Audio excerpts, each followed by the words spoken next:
Maka jika kalian mendengar Bilal adzan, teruslah sahur, makan dan minumlah. Kalau sekarang mungkin masjid itu ada yang 2 kali adzan.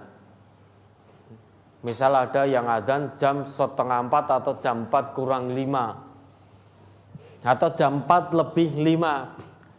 Padahal subuh menurut jadwal jam 4 lebih 23.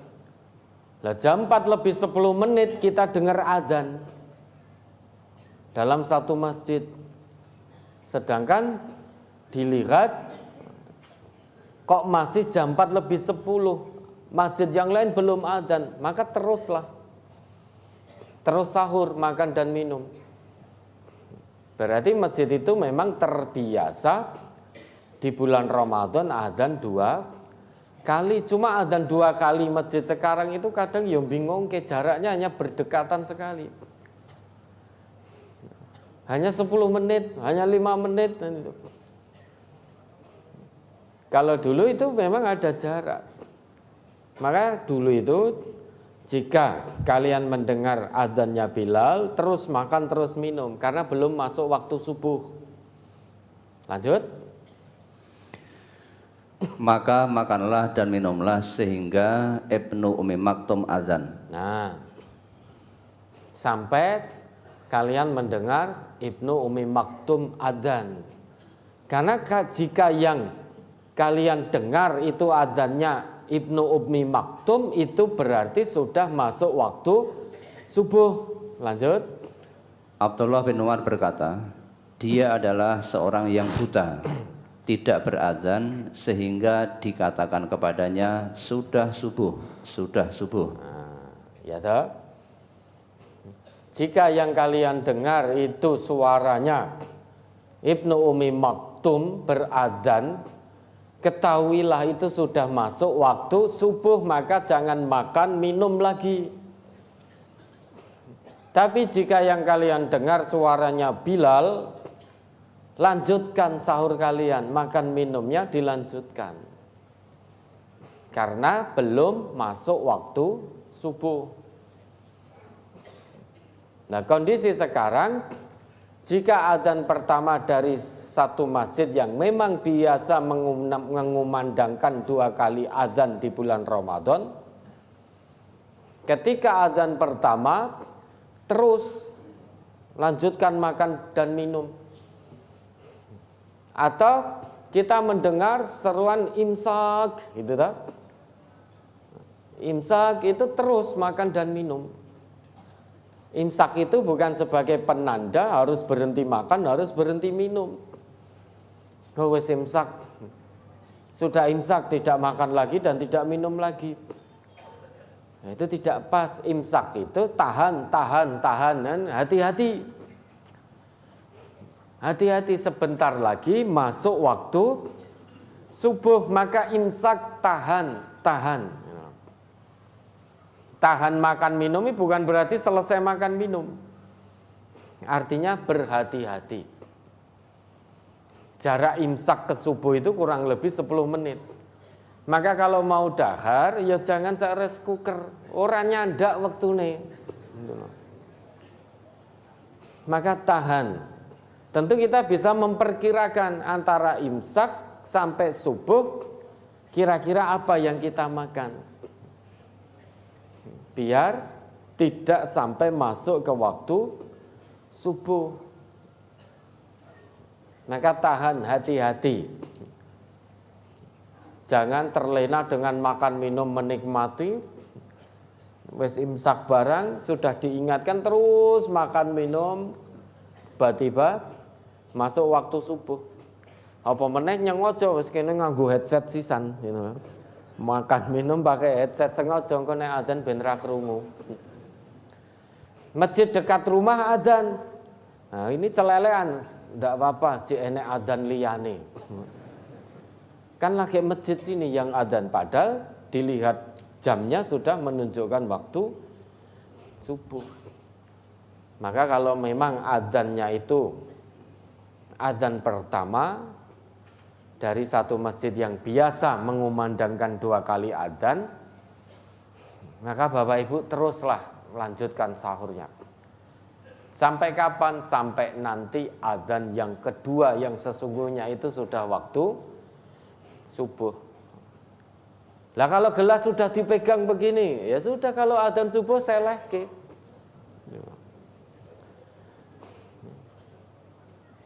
Bukan kok terus memahami hadis bejana sudah di tanganmu, kamu dengar adzan terus boleh dimakan dan diminum, kok lama-lama cekeli terus piringnya dan gelasnya.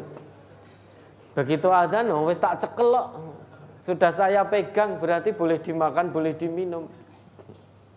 Itu namanya celelean. Pegang gelas, pegang piring, dengar adzannya adzan subuh, ya sudah, letakkan. Jangan dimakan, jangan diminum. Pegang gelas, pegang piring, dengar adzan, lihat jam, oh belum waktunya. Padahal jamnya yang cocok. Dari jam rumah, jam HP, HP anake, HP putune, padha kabeh.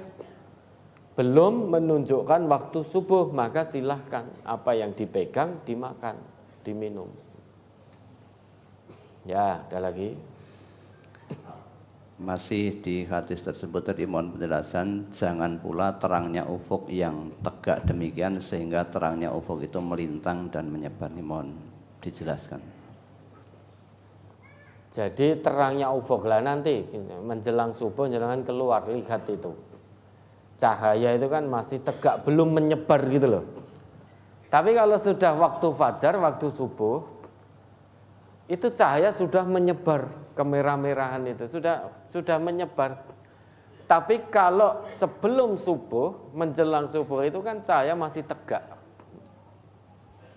Nanti bisa dilihat. Bedakan antara cahaya sebelum subuh dan cahaya subuh. Kalau sebelum subuh itu masih tegak, belum menyebar, belum melintang. Nah kalau sudah masuk subuh, cahayanya itu sudah mulai menyebar. Nah kalau panjenengan yang bertanya ingin tahu lebih detail perbedaannya, nanti lihat cahaya sebelum dan cahaya waktu subuh, itu ada perbedaannya. Ya, ada lagi. Kemarin hari Jumat sore di MTA TV azannya 2 kali, yaitu jam 17.35 dan 17.45. Saat itu saya dan istriku berbuka pada jam 17.35. Setelah ada azan yang kedua, saya terkejut, loh kok azannya 2 kali?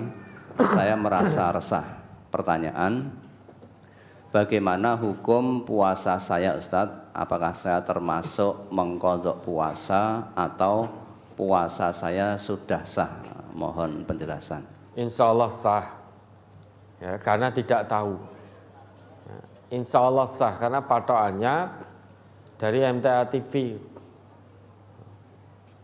adzan.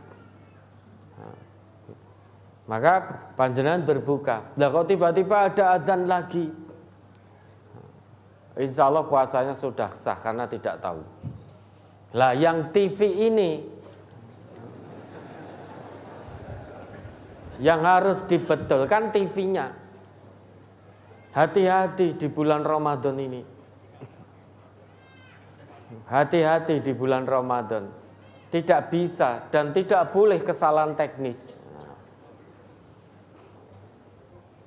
Hati-hati ya. Ini saya mohon penjelasan ini. Mana TV ini? Mohon dijelaskan kenapa itu bisa terjadi. Karena ini bulan puasa bisa mengacaukan semuanya. Salah teknis, saya tidak terima kesalahan teknis gitu loh. Berarti kurang hati-hati. Mana ada yang menjelaskan tidak ini dari TV? Assalamualaikum warahmatullahi wabarakatuh, Ustaz. Waalaikumsalam warahmatullahi wabarakatuh. Saya Rudi, kebetulan pas di hari itu saya juga pas ada di ruang MCR di mana semua acara sudah disiapkan dengan rapi begitu. Dan saya sendiri juga kaget waktu itu di jam 17.35 muncul azan. Kami kaget semua yang di situ, ada 2 orang, saya dan teman yang ada di MCR. Kemudian, Zal, kok wis adzan? Oh, ternyata dilihat bahwa alat atau software yang ada di situ yang namanya Atensa itu jumping, Ustaz. Jadi secara memang sesekali pernah terjadi seperti itu, Ustaz. Jadi software itu yang mestinya belum waktunya dia itu muncul secara otomatis ketika mungkin atau kepayahan di komputer langsung dia itu lompat jumping begitu, Ustaz. Terus langsung waktu itu juga saya ambil inisiatif, tolong langsung dimatikan saja. Terus langsung diganti untuk yang lain. Sudah bacot gini. Tapi belum sampai Ustaz. Iya, belum sampai wong ini didengar, dilihat seluruh Indonesia. Begitu MTA TV, Allah Akbar, enggak harus nunggu adzan selesai. Langsung minum, langsung ini. Iya. Tidak harus nunggu adzan selesai. Maka ini pengalaman ya. Ini membuktikan ditegur kita oleh Allah, sebaik apapun software ada kelemahannya, maka tetap diawasi. Ya. Apalagi di bulan Ramadan ini kalau komputernya payah, ganti yang baru. Kalau softwarenya kurang apik, pakai yang paling baik. Ini bulan Ramadan bisa mengacaukan, ini dilihat seluruh Indonesia. Dilihat seluruh Indonesia soalnya. Lebih baik terlambat adzannya. Kenapa? Kalau terlambat nanti masjid di sekitaran kita banyak yang sudah adzan. Paling MTA TV akan dibatin. Adzan kok suwemen. Ora adzan-adzan. Enggak apa-apa terlambat. Daripada mendahului. Nah, ini pelajaran ya. Maka benar-benar diperbaiki. Betul-betul diperbaiki. Di sisa ini tidak boleh terjadi kesalahan lagi. Berarti lebih hati-hati. Maka di-set manual saja selama Ramadan. Jangan otomatis.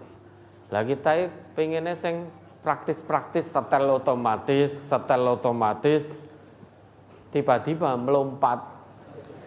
Wis toh, secanggih apapun temuan manusia itu banyak mengandung kelemahan. Maka tetap harus diawasi. Sebaik apapun temuan manusia, secanggih apapun tetap ada kelemahannya. Buatan manusia secanggih apapun tetap banyak kelemahannya. Hanya ciptaan Allah yang maha sempurna. Maka diawasi.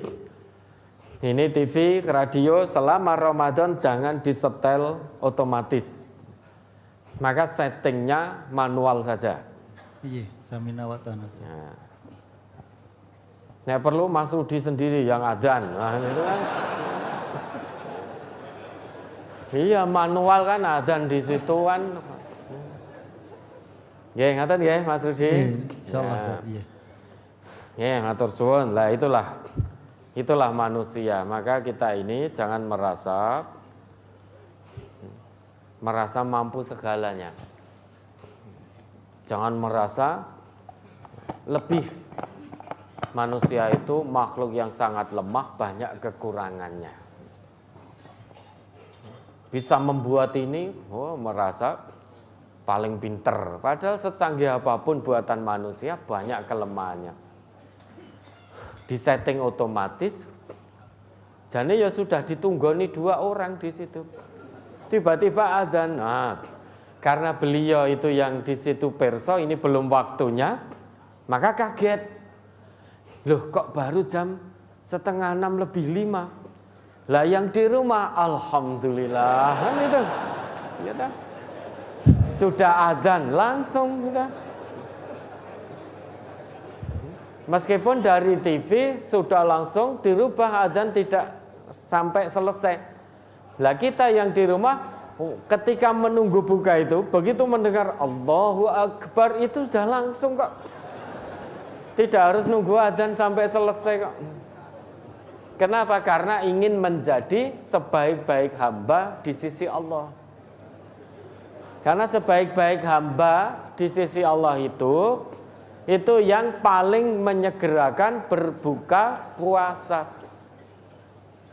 Begitu lihat TV, Allahu Akbar, langsung Alhamdulillah. Begitu teles langsung dahabat doma wabtalatil uruq wasabatal ajru insyaallah. Lah kok let 10 menit krungu adzan meneh.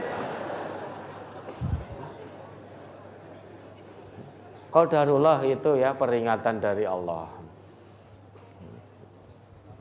Kedepannya lebih hati-hati, maka sisa Ramadan ini dan di Ramadan berikutnya maka diset secara manual saja. Lah bagi bapak dan ibu yang terlanjur berbuka, ya insya Allah sah puasanya, tidak perlu mengganti karena tidak sengaja. Yang di TV mohon ampun kepada Allah ya. Ada lagi. Halaman 13 masuk 14. An Aisyah radhiyallahu anha qalat kana nabiyyu sallallahu alaihi wasallam idza dakhala al-ashru syadda mi'zarahu wa ahya lailahu wa aiqadha ahlahu. Rawahul Bukhari.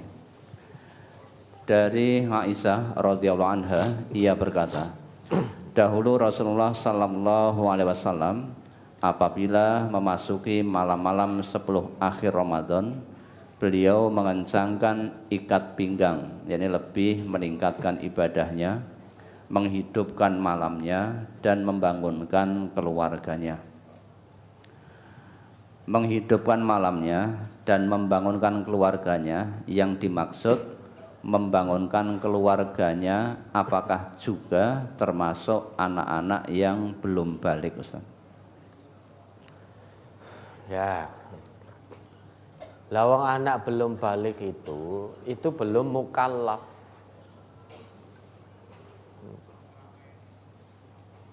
Dibangunkan di malam hari tujuannya untuk qiyamul lail. Tetapi dibangunkan ya tidak apa-apa untuk pendidikan sejak dini. Sebagaimana dulu Ibnu Abbas ketika belum balik beliau pernah ikut sholat ketika Nabi sholat malam. Karena ngerti berdiri di samping kiri Nabi, kemudian oleh Nabi dipindahkan ke samping kanan beliau. Bangunkan juga boleh untuk memberikan pendidikan sejak dini kepada anak-anak kita. Kalau toh anak yang belum balik ya bangunkan sulit, ya sudah. Ora kok malah kuwalik anake sing durung balik kok tangi. Bapake bar gugah turu. Maka 10 hari terakhir bulan Ramadan, kenapa beliau Rasulullah lebih tekun lagi? Padahal sudah sangat tekun, tidak ada yang bisa menyamai ibadahnya Rasulullah. Rasul saja seperti itu. Maksum, dijamin surganya, berada di puncak kenikmatan surgawi yang paling tinggi. Itu saja ibadah beliau seperti itu. 10 hari terakhir lebih mendekat lagi kepada Allah. Bukan berarti Rasulullah tidak dekat pada Allah. Sudah sangat dekat. 10 hari terakhir lebih dekat lagi, tujuannya apa? Untuk memberikan pendidikan dan pengajaran pada umat beliau. Ibaratnya, aku Rasulullah saja seperti ini, bagaimana kita sebagai umat beliau kok tenang-tenang saja. amal belum tentu diterima, surga belum jelas, hisab masih sangat menegangkan. Dari awal Ramadan sampai akhir Ramadan ya wis padha wae. Itu Rasulullah hendak memberikan pendidikan pada umat beliau. Rasul saja ibadahnya kepada Allah seperti itu. Bagaimana kita umatnya? Umatnya tentu menjadikan Rasulullah sebagai suri toladan. Harus meneladani semangat yang ada dalam diri Rasulullah. Jangan malas-malesan.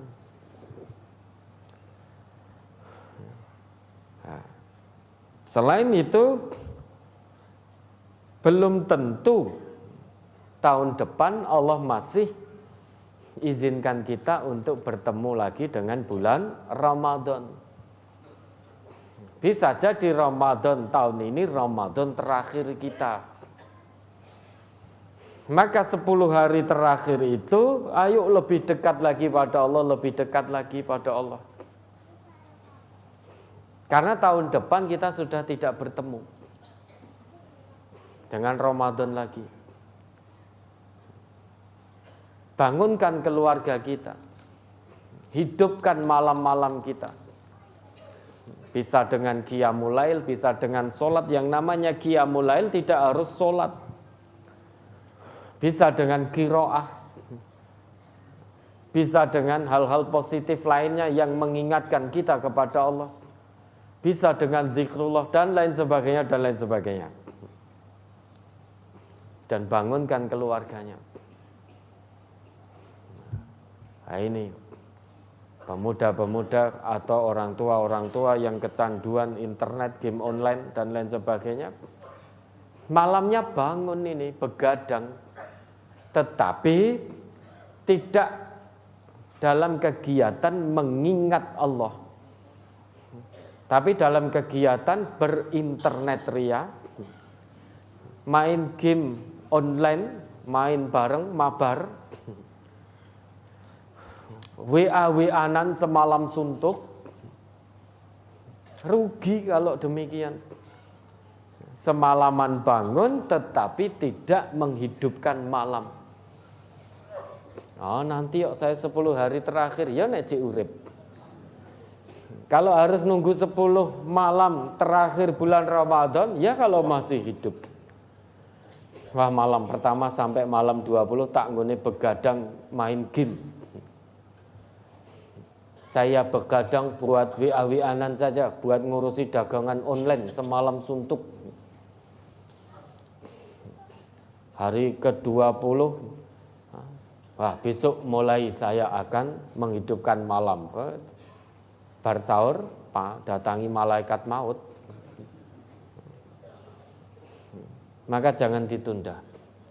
La tantadhirus sabah wa antum fil masa. Untuk berbuat baik itu jangan tunggu pagi hari. Sedangkan kalian berada di sore hari.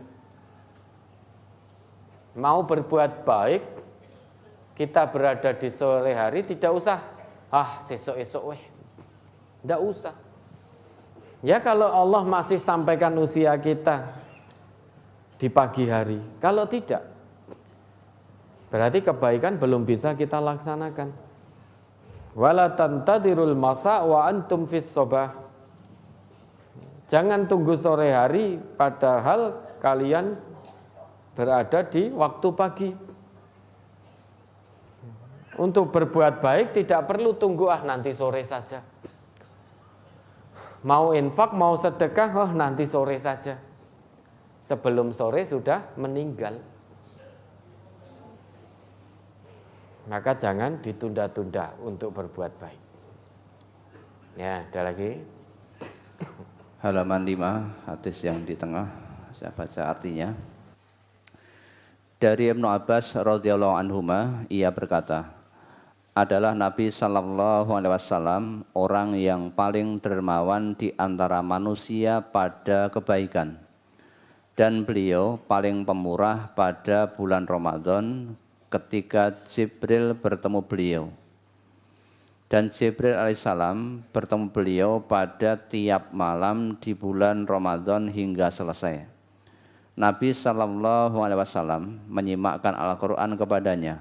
Maka apabila Jibril alaihissalam menemui beliau, beliau adalah sangat dermawan dalam kebaikan, lebih murah daripada angin yang terlepas. Yang ditanyakan pada kalimat lebih murah daripada angin yang terlepas, ini mohon penjelasannya dan contohnya dalam kehidupan sehari-hari, Ustaz. Ar-rih al-mursalah. Bapak Ibu perso, angin yang terlepas itu makwuz gitu loh. Angin terlepas itu kan berarti tidak ada yang menghalangi apapun. Sehingga angin itu berhembus begitu saja. Maka cepat dan angin itu berhembus tanpa ada yang menghalangi. Ringan sekali. Lah Nabi itu lebih cepat menunaikan kebaikan daripada cepatnya angin yang terlepas. Lebih ringan berbuat baik daripada ringannya angin yang terlepas itu. Kalau kita ingin meneladani Nabi, di bulan Ramadan tingkatkan kebaikan kita. Jadi jangan ada yang menghalangi. Berbuat baik sebaik dan sebanyak mungkin. Jadi untuk berbuat baik itu ringan hati itu loh. Tidak merasa malas, tidak merasa terbebani, tidak merasa aras-arasan. Jadi untuk berbuat baik di bulan Ramadan tuh gregah gitu.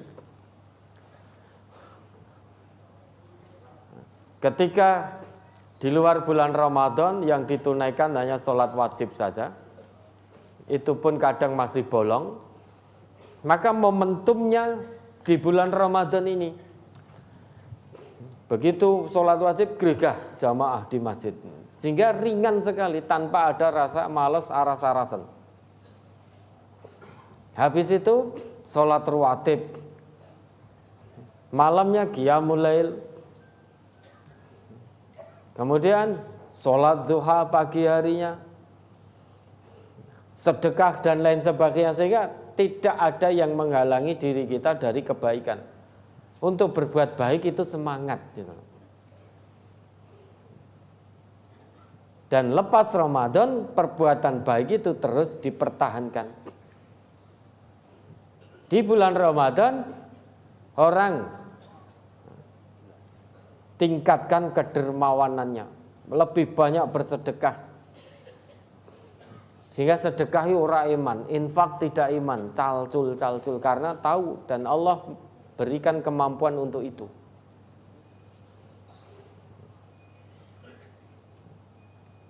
Lah, di luar bulan Ramadan itu terus dipertahankan sehingga tidak terhalang dari kebaikan. Hati itu ringan. Kalau dalam bahasa Jawa itu diseru untuk kebaikan itu gregah. Termasuk salah satunya bagi warga MTA ini ya, seruan nafar sabilillah, gregah diseru nafar. Ya, tidak punya udzur apapun, gregah. Di rumah mau tidur terus dari habis subuh sampai menjelang buka. Begitu buka jane rung wektune buka. Wis krungu adzan. Begitu bangun nafar, jenengan nafar tidak akan bisa tidur seharian, karena ada kegiatan tafakuh fiddin di situ. Diseru nafar itu tidak punya udzur apapun, tidak sakit, tidak ini, tidak itu, tidak punya udzur yang dibenarkan oleh syariat, itu langsung gregah gitu, ringan hati, tidak males. Wah nafar engko bar subuh ra iso turu, kudu qiraah, kudu materi ini, materi itu. Nanti jam 7, jam 6 mandi, jam 7 kegiatan lagi sampai jam 10 ini itu. Nyata paling istirahatnya bar asar kowe mergo masak nyiapke ini. Habis buka, habis sisa nanti kegiatan lagi full. Kesel aku. Nah, itu berarti sampai di bulan Ramadan sekalipun diseru untuk kebaikan tidak gembrigah atine. Apalagi seruan kebaikan itu datangnya di luar bulan Ramadan, tambah males. Ya, ada lagi. Ustadz, mohon dijelaskan cara membiasakan berpuasa untuk anak usia 6 tahun sesuai tuntunan Rasulullah. Saat ini saya sedang membiasakan berpuasa anak saya umur 6,5 tahun. Selain saya jelaskan tentang nikmatnya berpuasa dan pahala puasa di akhir waktu atau setelah berbuka, anak saya beri hadiah uang Rp5.000 per hari. Alhamdulillah puasanya lancar. Pernah juga dia berkata bisa merasakan nikmatnya berpuasa, yaitu saat akan berbuka puasa. Ustaz, membiasakan anak usia 6,5 tahun untuk berpuasa sehari penuh itu apakah baik? Terkadang saya khawatir dia jadi kurus karena ketika berbuka dan sahur tidak bisa makan banyak karena cepat kenyang. Terima kasih atas jawabannya. Perhatian orang tua ke anak ini luar biasa ya. Kalau anak tidak makan, orang tuanya takut anaknya kurus. Kalau anaknya makan terus, orang tuanya takut anaknya gemuk. Boleh mengajarkan anak, mendidik anak, mengenalkan anak pada syariat puasa sejak dini boleh. Namun jangan dipaksa. Hanya diberikan pendidikan dan alhamdulillah anaknya baik-baik saja. Dari subuh sampai maghrib anaknya baik-baik saja. Tidak apa-apa kurus, malah melayune banter. Kurus itu belum tentu kurang gizi loh. Kurus tidak apa-apa, asal jangan terlalu kurus, jangan di bawah standar. Inklusi itu juga tidak baik. Terlalu gemuk juga tidak baik, obesitas. Memang segala hal itu khairul umur ausatuha. Sebaik-baik perkara itu pertengahan. Nah, apa yang ibu lakukan itu baik dengan catatan tidak mengganggu kesehatan anak. Dan insya Allah anaknya akan baik-baik saja. Termasuk memberi hadiah itu juga boleh. Tetapi harus dikenalkan bahwa nanti puasa kita ini sebetulnya untuk Allah atau untuk. Tapi karena kamu berpuasa full, ibu beri kamu hadiah. Dan Allah beri kamu pahala luar biasa banyaknya. Engkau kowe mlebu surga. Namun ini ibu kasih hadiah, itu boleh. Tapi harus ditanamkan bahwa puasa kita itu untuk Allah, bukan untuk hadiah dari orang tua. Nanti kalau sejak kecil ngertine poso nganti maghrib, buka untuk hadiah 5.000. So naik gede, poso pas remaja itu sudah mukallaf, puasa sampai maghrib tidak 5.000, mintanya 500.000 nanti. Makanya harus ditanamkan.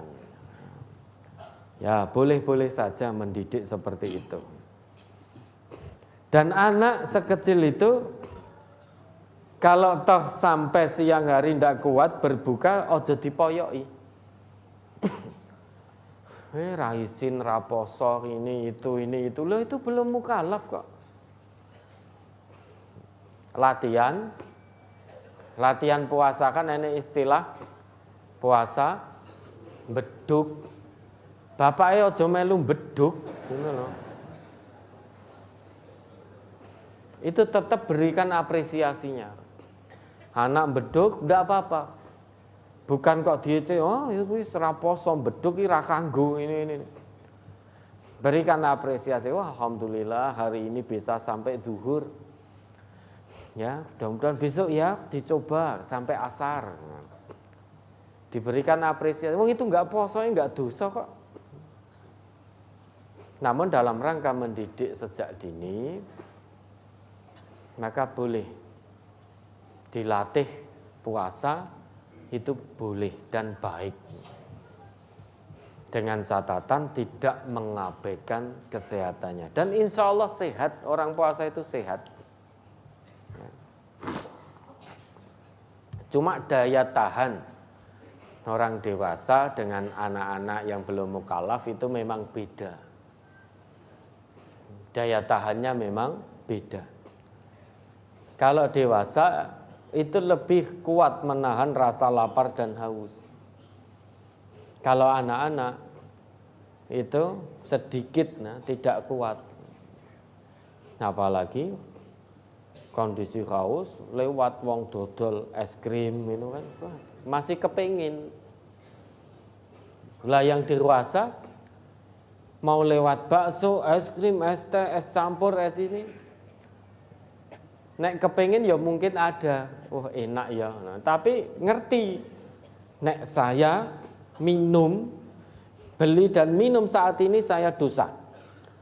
Bahkan dikatakan oleh Nabi, barang siapa yang sengaja berbuka 1 hari di siang hari bulan Ramadan tanpa ada udzur yang dibenarkan oleh agama, kata Nabi kita, tidak bisa diganti dengan puasa sepanjang masa. Meskipun dia sangat ingin menggantinya. Barang siapa yang berbuka 1 hari di bulan Ramadan siang hari dengan sengaja tanpa udzur yang dibenarkan oleh agama, lam yaqdihi siyamud dahri wa insomahu. 1 hari sengaja berbuka tadi tanpa udzur tadi itu tidak bisa diganti dengan puasa seumur hidup meskipun dia sangat ingin menggantinya. Lah yang dewasa sudah tahu dan takut melanggar ketentuan agama. Sehingga tidak mungkin, paling ya mau kepingin tok. Paling tunggu simpan kulkas diminum nanti. Ketika waktunya berbuka di waktu maghrib itu. Tapi kalau anak yang belum mukallaf itu belum ngerti. Adanya mau kepingin oh nanti ya maghrib oh kok suwe men ini. Nggak ngerti kalau minum saat itu bagi. Nah kalau nanti kelak dia sudah akil balik itu dosa. Lah anak-anak kan belum ngerti itu karena memang belum mukallaf. Maka pendidikan boleh sejak dini dikenalkan, insya Allah baik. Melatih anak untuk puasa Ramadan. Ya, ada lagi. Ada kejadian begini, Ustaz. Ketika mbah saya lupa kalau sedang puasa, beliau makan ketela godok. Ketika kami tahu, kami ingatkan bahwa nenek sedang puasa loh. Maka nenek langsung menghentikan makannya, tetapi yang terjadi nenek kesereten. Kalau diberi minum, batal. Kalau tidak diberi minum, kesereten. Dan kami lihat kasihan. Harusnya bagaimana Ustadz menyikapi hal yang seperti itu? Enggak, saya ingin tanya.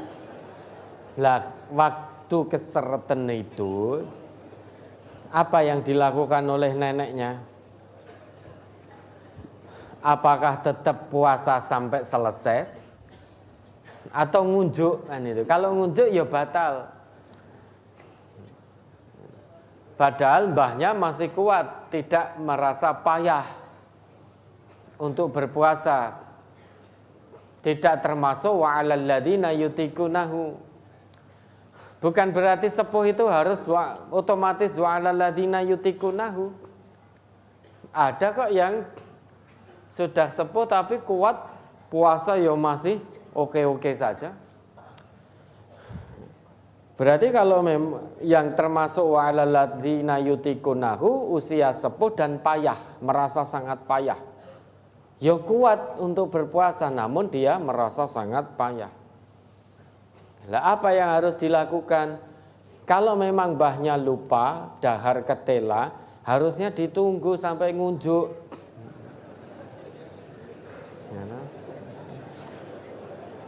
Baru jenengan ingatkan.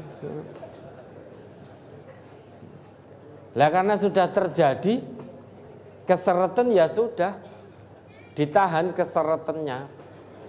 Lah kalau keseretannya sampai menyebabkan mbahnya sakit dan membahayakan nyawa, maka boleh ngunjuk.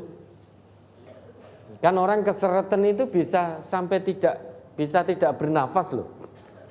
Dan itu membahayakan, maka boleh ngunjuk. Lah nanti ganti di hari lain. Jangan dianggap sepele keseretan itu. Keseretan itu bisa membahayakan nyawa. Sampai bisa menghalangi nafas. Maka kalau sudah sampai membahayakan kesehatan mbahnya, langsung diunjui. Lo batal? Iya batal. Tapi nanti ganti di hari lain. Kenapa? Skala prioritas, karena mbahnya keseretan sampai tidak bisa bernafas. Kalau sampai tidak ngunjuk, bisa kehilangan nyawa, bisa meninggal dunia. Maka boleh waktu itu diunjui, lah nanti ganti di hari lain. Karena ada udzur yang dibenarkan oleh syariat. Nah, harusnya ketela. Ketela ini nyeret sken ngunjuk sih.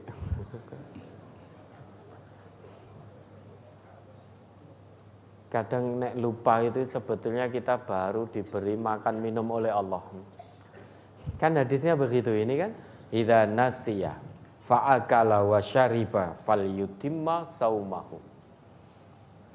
Jika waktu puasa dia lupa makan minum, hendaknya dia menyempurnakan puasanya, terus berpuasa setelah ingat fa innama at'amahullah wa saqahu. Karena sesungguhnya Allah sedang memberikan makan dan minum. Lagi sak sendok sak amplom langsung diilikke. Poso le wah gelo kuwi. Rung sida diolu sisan dilepeh.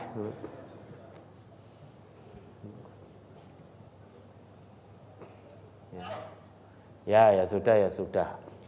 Besok lagi dilihat ya. Kalau memang keseretan sampai membahayakan nyawa, tidak bisa bernafas, keselak-selak dan lain sebagainya itu, nyawanya terancam, maka boleh minum. Batal memang puasa. Nah nanti mengganti di hari lain. Kalau diteruskan ya kuat, ya tidak apa-apa terus. Makanya tadi kan saya tanya, lambahnya waktu itu terus apa ngunjuk? Kalau terus berarti itu keseretan yang belum sampai pada level membahayakan jiwa. Dan nyatanya kuat sampai maghrib. Kesehatannya juga baik-baik saja. Ya, ada lagi. Ayah saya sudah berusia lanjut, usianya sudah 80 tahun, sudah sering lupa. Untuk makan saja kalau tidak diambilkan kadang lupa makan. Beberapa waktu yang lalu di bulan puasa tahun ini, kira-kira jam 10 saya buatkan susu. Kemudian setelah diminum habis separuh gelas, saya tanya, tidak puasa toh Pak? Kemudian beliau menjawab, wah saya itu puasa, wah setan ini. Kemudian dia ragu-ragu untuk menghabiskan susu tersebut. tetapi saya paksa untuk menghabiskan. Dan saya beritahu bahwa tidak puasa, tidak apa-apa, besok saya ganti dengan membayar fidyah. Mohon tausiahnya, apakah saran saya itu salah? Iya salah, tidak pas. Kenapa? Karena sudah lupa. Lupa itu rufi'al qalam, diangkat pena sudah. Beliau tidak puasa, tidak dosa. Tidak sholat, tidak dosa, wong sudah lupa alias pikun. Nah, orang kalau sudah pikun itu rufi'al qalam, diangkat pena, kata Nabi, rufi'al qalam an salasin, diangkat pena terhadap 3 orang. Salah satunya al-majnun hatta yafiqo, orang yang hilang akal sampai sembuh, sampai sadar. Nah, orang pikun itu akal sehatnya sudah hilang. Bukan berarti gila, bukan. Tapi sudah tidak tahu. Tidak tahu mana apa yang harus dilakukan. Sudah sholat, ingatannya mengatakan belum sholat. Belum sholat, ingatannya mengatakan sudah sholat. Itu namanya pikun. Siang hari puasa, ngunjuk susu. Begitu ditanya kembali ingat, oh saya poso. Wah, ini setan ini. Itu berarti sudah tidak stabil ingatan. Nah, itulah orang sudah pikun. Kadang ingat, kadang lupa. Maka diangkat pena. Diangkat pena itu berarti semua beban-beban syariat itu sudah tidak ada kewajiban untuk menjalankan. Tidak sholat tidak dosa, tidak puasa juga tidak dosa. Dengan catatan pikun tenan loh ya, bukan pura-pura pikun. Nah, kalau bapak ibu pengen tidak sholat tidak puasa, silahkan pikun. Makanya kita diajari oleh Allah mohon perlindungan dari kepikunan. Karena pikun itu ardalul umur. Coba diingat ayatnya itu. Ardalul umur itu selemah-lemah usia. Surat apa itu? Ila ardalil umur itu loh. Wa minhum, surat Al-Hajj ayat 5. Ya, Al-Hajj ayat 5. Huwallazi khalaqakum wallazi yutawaffa dan seterusnya. Wa minkum mayyut. Wa minhum mayyutawaffa wa minkum mayyuraddu ila ardalil umuri likaila ya'lama min ba'di ilmin syai'a. Ya, ini fokusnya di sini. Menjelang akhir ya, di pertengahan ayat menjelang akhir. Ayat kelima, Quran surat Al-Hajj. Saya bacakan komplitnya. Surat Al-Hajj nomor surat 22 ayat 5. Ya ayyuhan nasu in kuntum fi raibim minal ba'si fa inna khalaqnakum min turabin summa min nutfatin summa min alaqatin summa min mudghatin mukhallaqatin wa ghairi mukhallaqatin linubayyina lakum wa nukirru fil arhami ma nasha'u ila ajalim musamma summa nukhrijukum tiflan summa litablughu asyuddakum wa minkum may yutawaffa wa minkum may yuraddu ila arzalil umuri likaila ya'lama min ba'di ilmin syai'a wa taral arda hamidatan fa iza anzalna 'alaihal ma فإذا أنزلنا عليها الماء اهتزت وربت وأنبتت من كل زوج بهيج. Hai manusia, jika kamu dalam keraguan tentang kebangkitan dari kubur, maka ketahuilah sesungguhnya kami telah menjadikan kamu dari tanah, kemudian dari setetes mani, kemudian dari segumpal darah, kemudian dari segumpal daging yang sempurna kejadiannya dan yang tidak sempurna, agar kami jelaskan kepada kamu dan kami tetapkan dalam rahim apa yang kami kehendaki sampai waktu yang sudah ditentukan. Kemudian kami keluarkan kamu sebagai bayi, kemudian dengan berangsur-angsur kamu sampailah kepada kedewasaan. Dan di antara kamu ada yang diwafatkan dan ada pula di antara kamu yang dipanjangkan umurnya sampai pikun, supaya dia tidak mengetahui lagi sesuatu pun yang dahulunya telah diketahuinya. Dan kamu lihat bumi ini kering, kemudian apabila telah kami turunkan air di atasnya, hiduplah bumi itu dan suburlah dan menumbuhkan berbagai macam tumbuh-tumbuhan yang indah. Ya. Wa minkum mayyutawaffa. Dan di antara kalian setelah proses penciptaan yang dijelaskan oleh Allah di muka tadi, setelah dewasa ada yang dimatikan oleh Allah. Wa minkum man yuraddu ila ardalil umuri. Ada yang dipanjangkan usianya sampai usia pikun, selemah-lemah usia. Tujuannya apa tuh? Likai la ya'lama min ba'di ilmin syai'a. Biar tidak lagi mengetahui apa-apa yang dahulu sudah pernah dia ketahui. Maka Nabi kita mengajarkan pada kita doa Allahumma inni a'udzubika min ardhalil umuri. Ya Allah, aku berlindung kepadamu wahai Allah dari kepikunan, dari selemah-lemah usia. Karena kalau kita sampai usia pikun, dulu semua yang sudah pernah kita ketahui itu tiba-tiba menjadi tidak kita ketahui. Bahkan dengan anak sendiri pun sudah tidak tahu juga. Buang air kecil pun sudah tidak pada tempatnya. Buang air besar juga demikian. Karena sudah tidak tahu.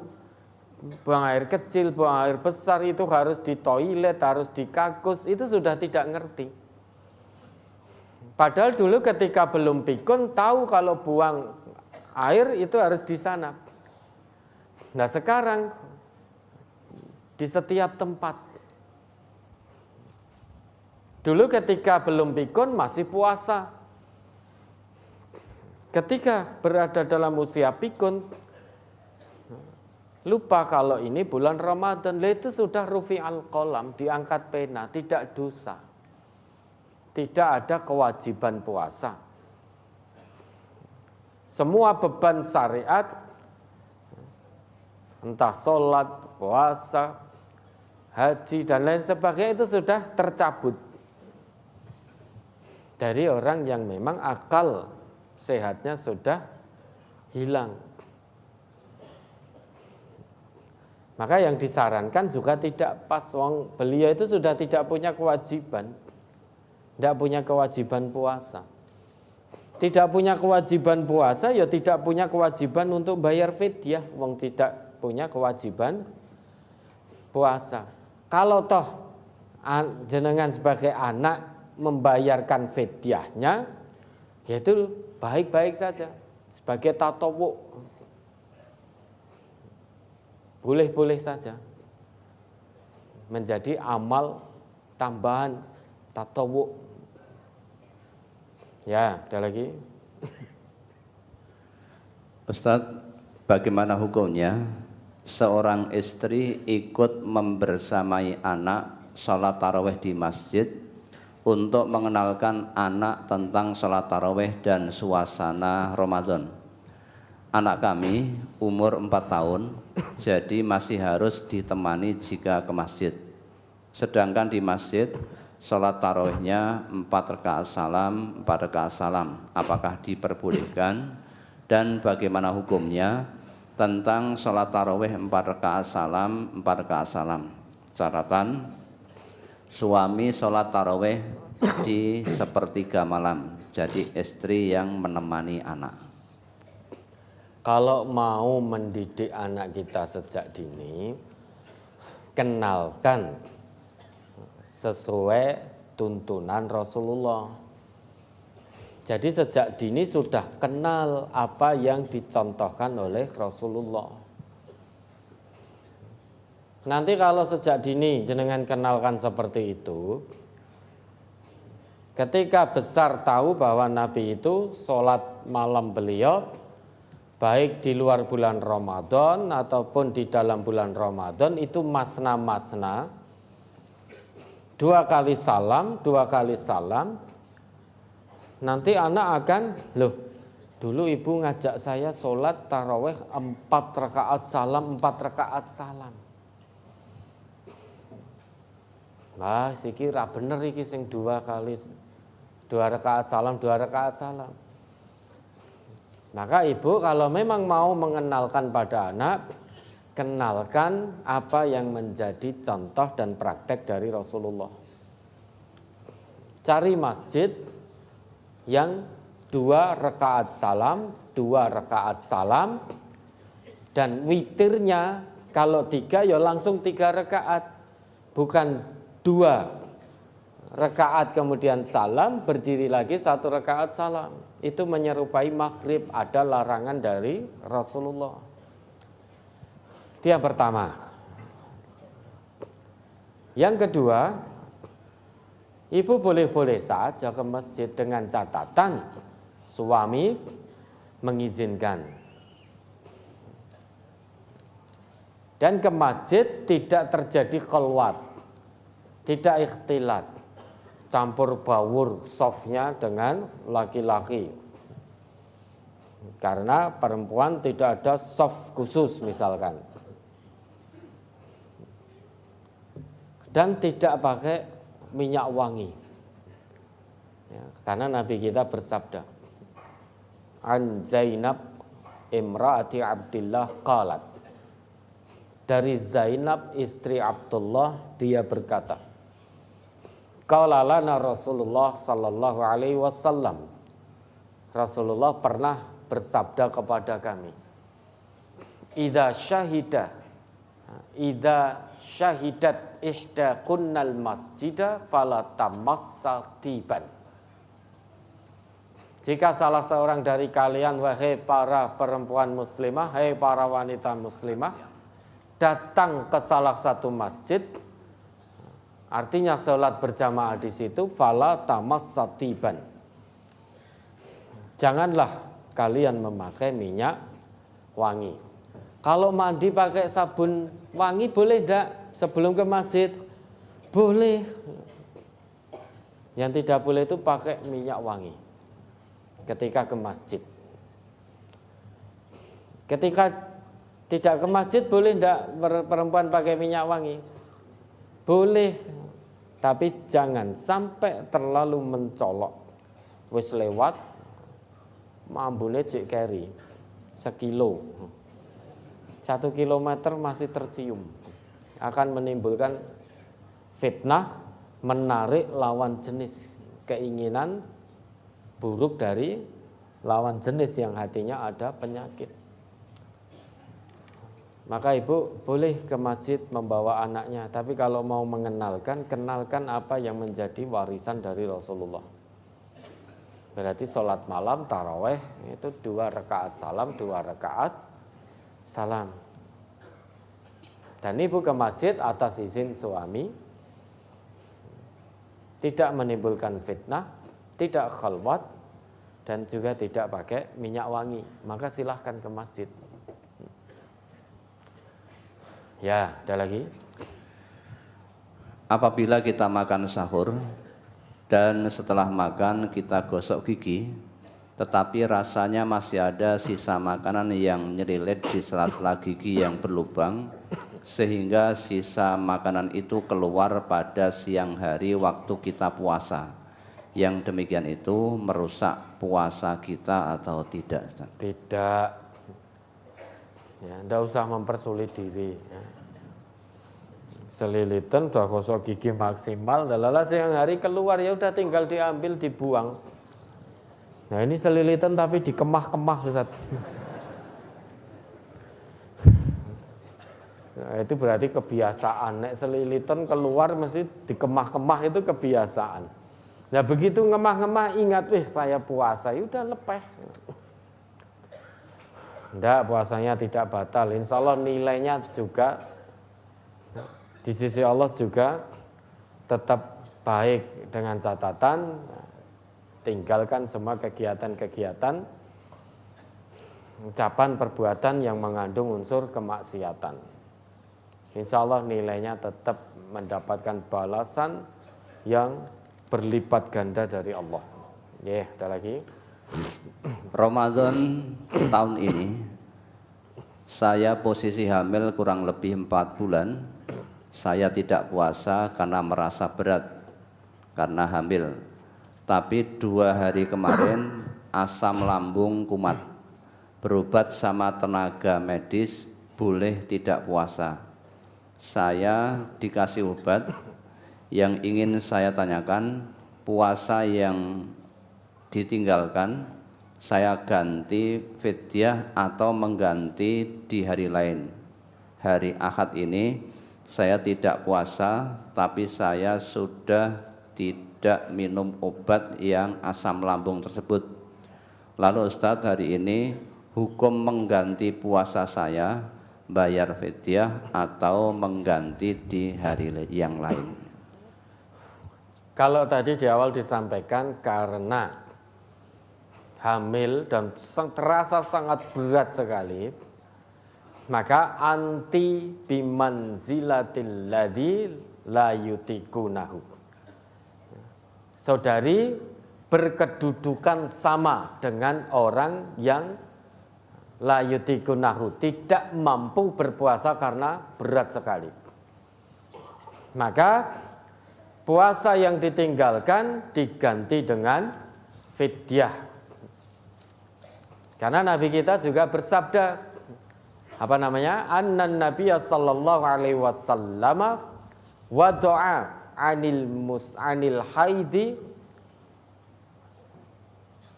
Rasulullah sallallahu alaihi wasallam membolehkan orang yang haid itu untuk tidak berpuasa. Wa doa anil haidi as-sauma wal murdi'. Membolehkan orang yang haid dan menyusui untuk tidak berpuasa. Dan juga wa'anil hubla, orang perempuan yang sedang hamil. Dan orang yang sedang hamil itu bimanzilatil ladzi la yutiqunahu. Dulu pernah istrinya siapa itu lupa itu. Istrinya Ibnu Abbas atau Ibnu Umar saya lupa. Pernah bertanya pada suami dalam kondisi hamil berat. Maka dijawab oleh suaminya, anti bimanzilatil ladzi la yutiqunahu. Kamu berkedudukan sama dengan alladzina la yutiqunahu, orang-orang yang berat untuk berpuasa. Maka membayar fidyah. Tidak perlu mengganti puasa di hari lain. Cukup dengan ganti fidyah. Tidak double-double. Oleh yang satu asam lambung. Nah, berarti ini berat. Ketika hamil tambah asam lambung, wah berarti double ini. Fidyah dan ganti di hari lain. Lalu jenengan ngakunya saja ketika hamil itu berat. Maka itu gantinya dengan fidyah. Wis berat ditambah asam lambung. Berarti berat semakin berat, maka dengan fidyah. Asam lambung itu juga penyakit menaun. Penyakit menaun. Ada di sini Bapak Ibu yang sedang diuji dengan asam lambung? Banyak. Ya mong ra ngaku ngono wae. Ada yang sudah sampai GERD anxiety. Sampai sini tenggorokan itu rasanya itu pahit, kecut ini, bahkan sampai sulit menelan. Dada berdebar-debar, sesak nafas, keliengan, dan lain sebagainya. Lemes, bangun sulit, berdiri sempoyongan, itu sudah levelnya, sudah level tinggi asam lambung. Itu sudah memang untuk tidur nggak enak, berdiri nggak enak, makan radoyan, baru 1 sendok sudah gemetaran, sudah kenyang semua. Tidur miring kanan nggak nyenyak, miring kiri nggak nyenyak, tengkurap, apalagi melumah tambah nggak bisa nafas. Itu ya penyakit menaun. Nah tadi hamil sudah berat, hamil muda, tambah asam lambungnya naik. Berat bertambah berat. Kalau toh tidak hamil pun, Bapak dan Ibu memang asam lambung, ini sulit disembuhkan atau bisa disembuhkan tapi prosesnya sangat panjang.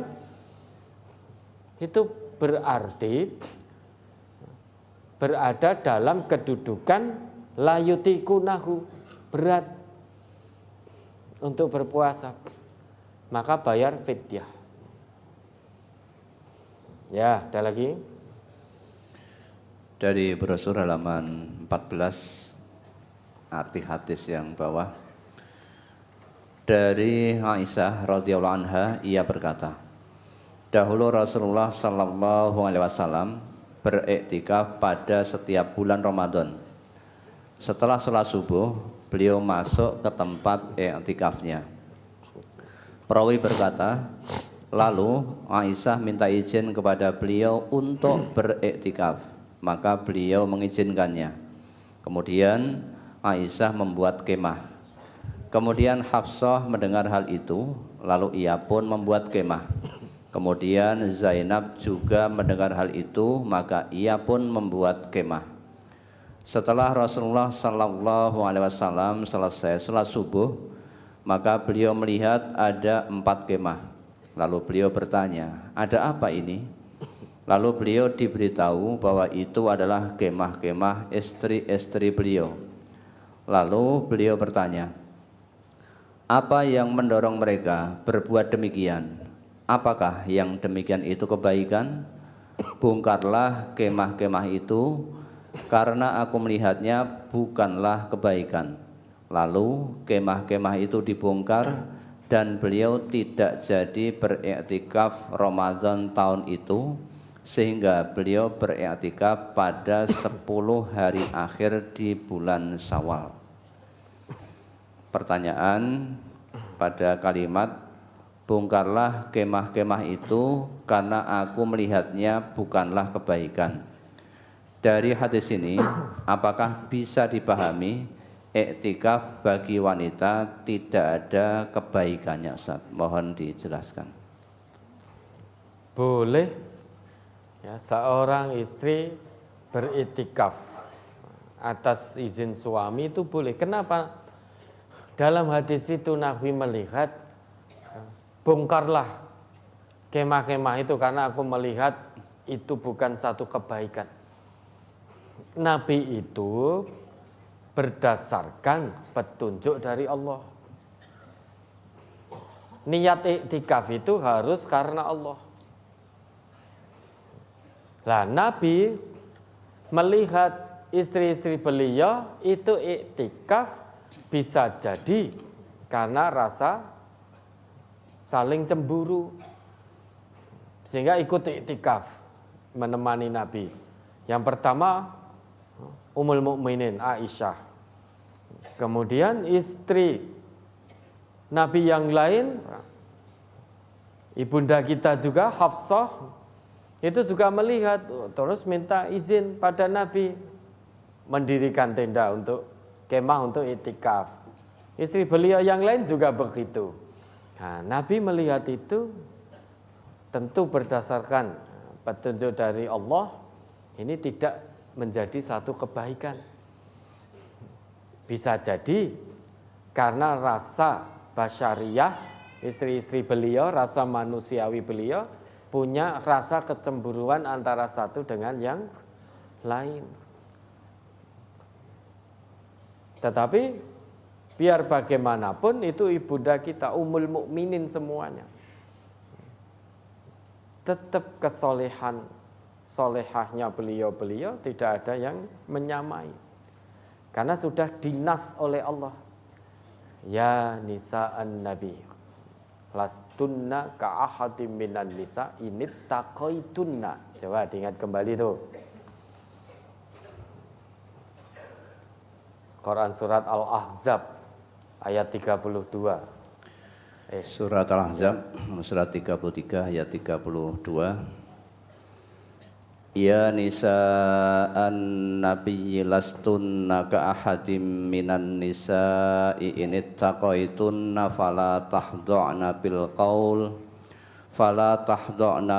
qawli fayatma'al ladzi fi qalbihi maradun wa qulna qawlan ma'rufa. Hai istri-istri Nabi, kamu sekalian tidaklah seperti wanita yang lain.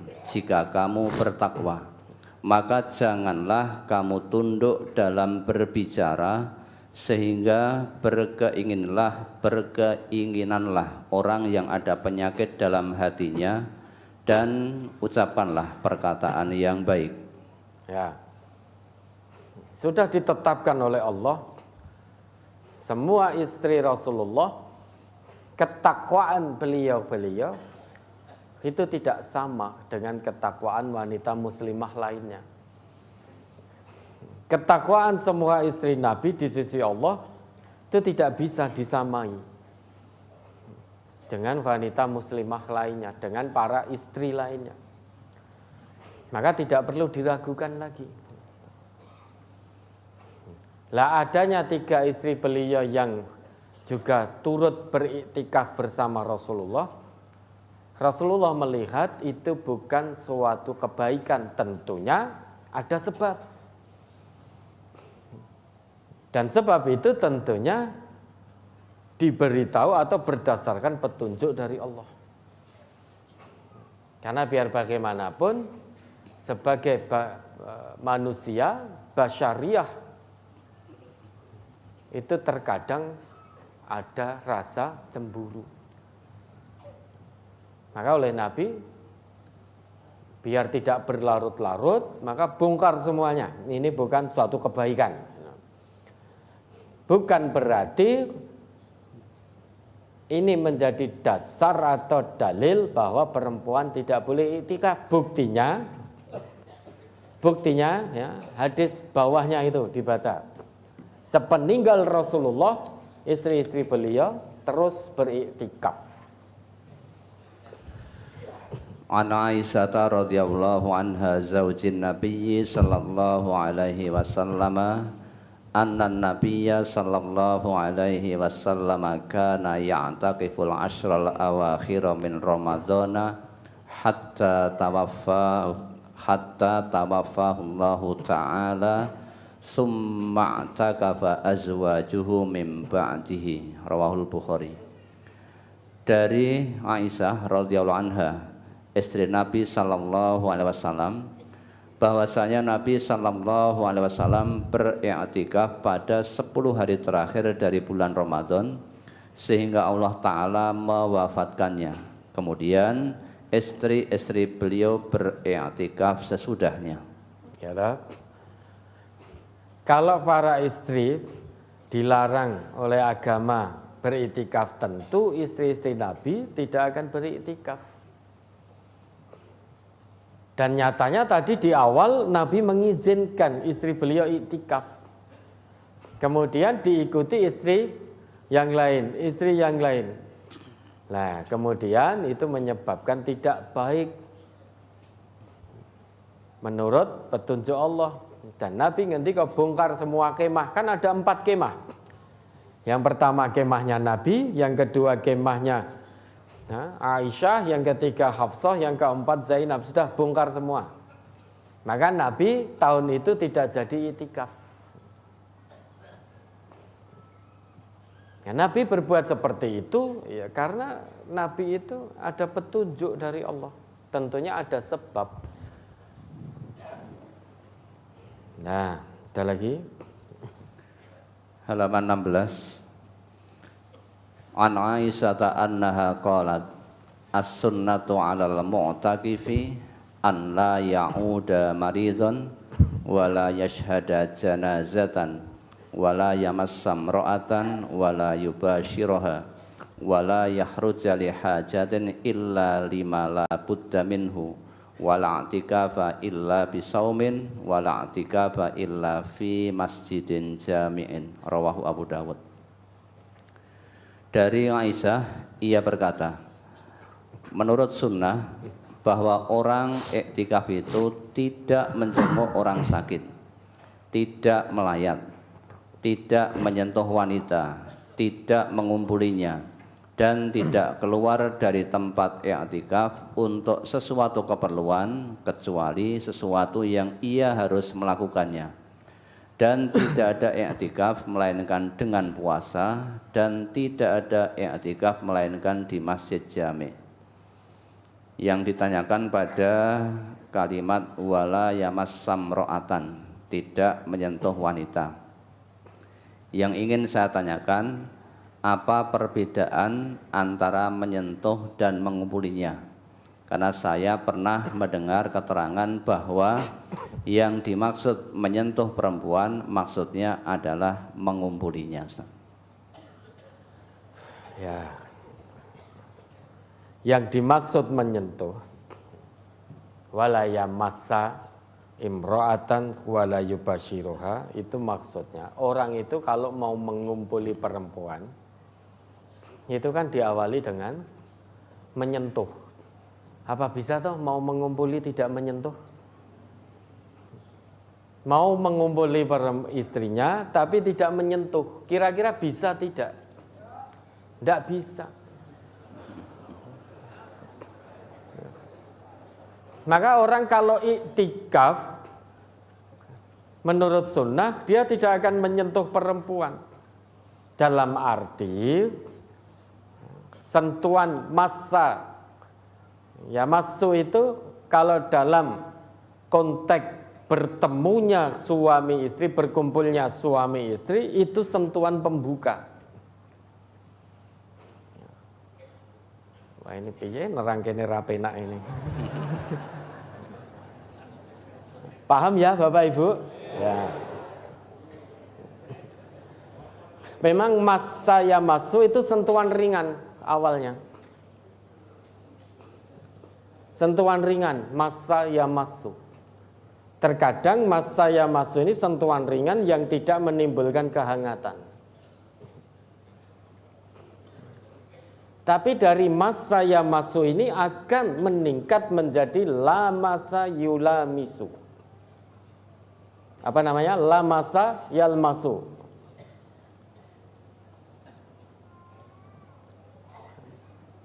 Dari massa ya masu ini akan meningkat.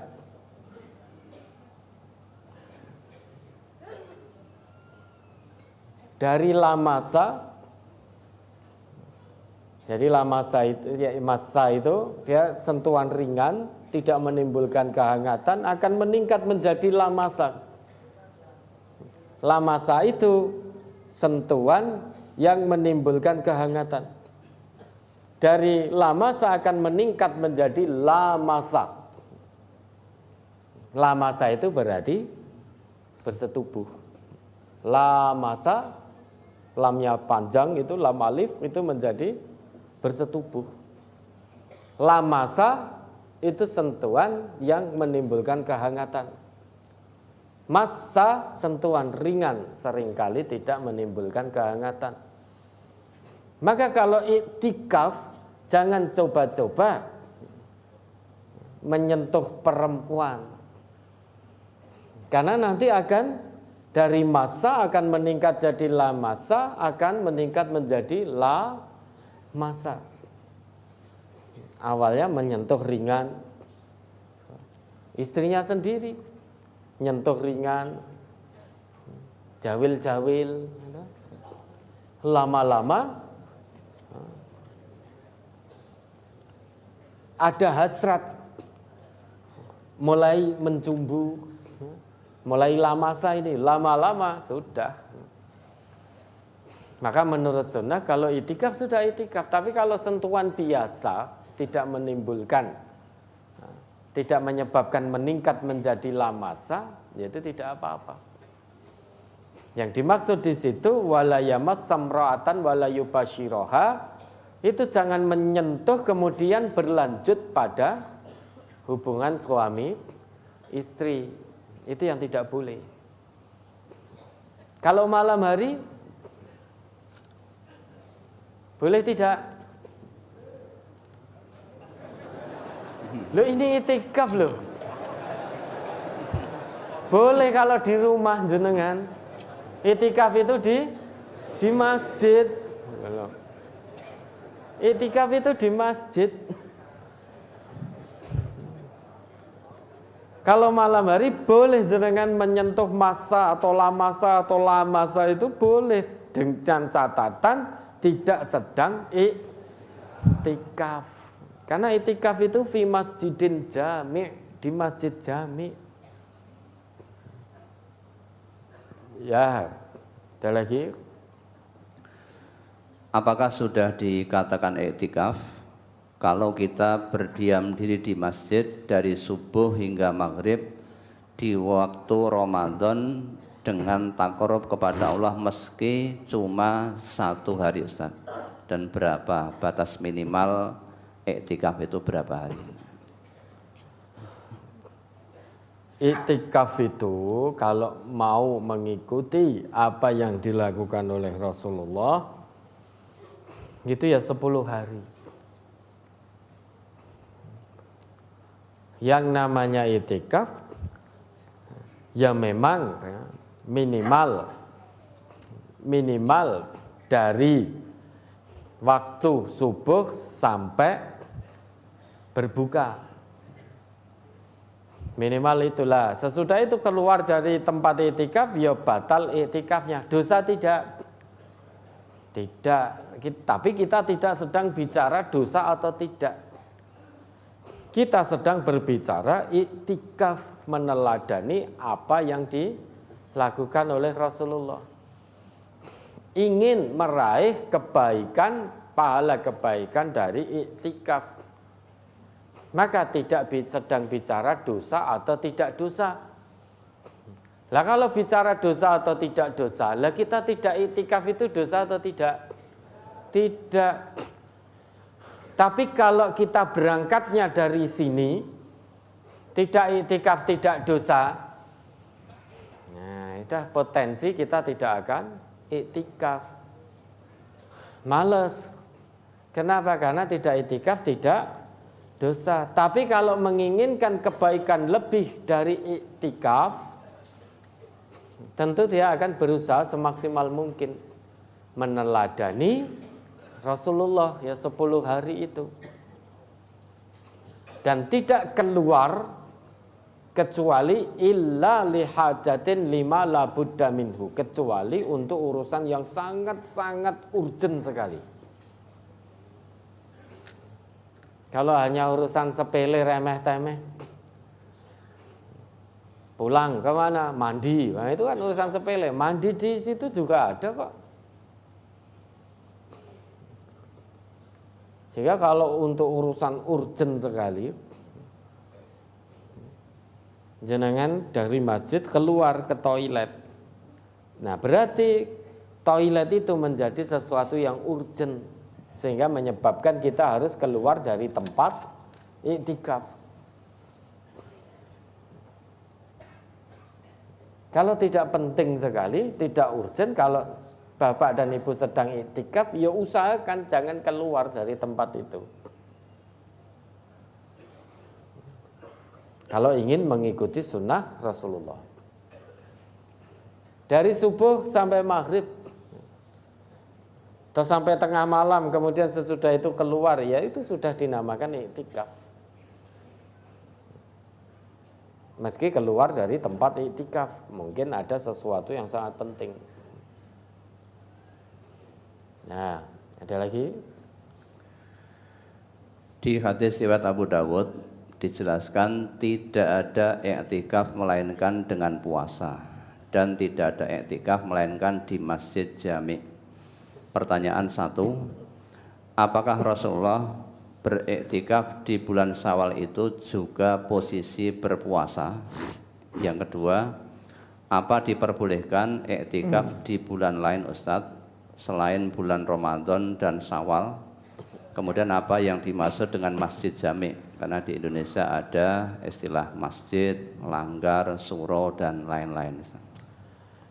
Itu konteksnya konteks di bulan Ramadan.